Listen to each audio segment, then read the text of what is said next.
Mack, I'm just wondering over the last couple of weeks how important the staff has been in keeping you guys engaged.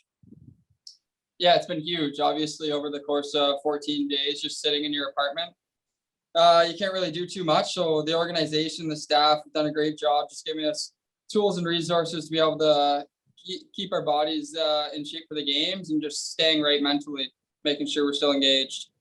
Well, what were some of those things that you guys did and tried to connect as a team, even though you were apart?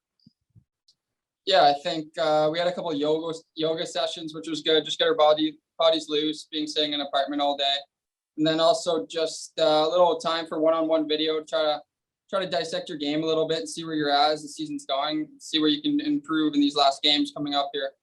Any thoughts about the conditioning and game conditioning? Getting 3 days of practice ahead of a game, short space of time. Yeah, for sure. It's definitely short, but like I said earlier, the organization gave us a lot of resources to keep our bodies as best as possible throughout the 14 days. So it was up to us to kind of use that time to the best we could to keep our bodies right. And then also here, just these practices, just getting our legs going, at our touchbacks been huge now.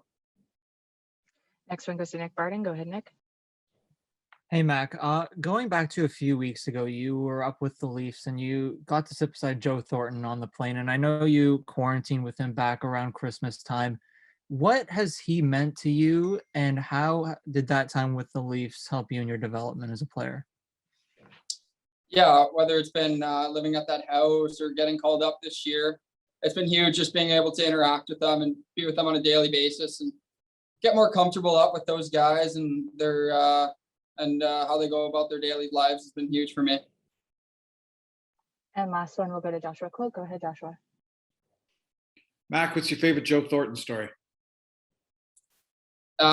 Favorite Joe Thornton story, I think, would just be personally for me, just hanging out at the house with all those guys and just talking to him for the first time, just seeing how good of guys all they are, and just kicking it and just chilling and listening to music and stuff like that. It's been fun. Does it surprise you kind of how, I guess I can say, easy it is to kind of connect with these guys? I mean, Joe's been around for a long time. A lot of those guys that you were hanging out with have been around for a long time. Does it surprise you how easy it's been to kind of connect with them and talk with them?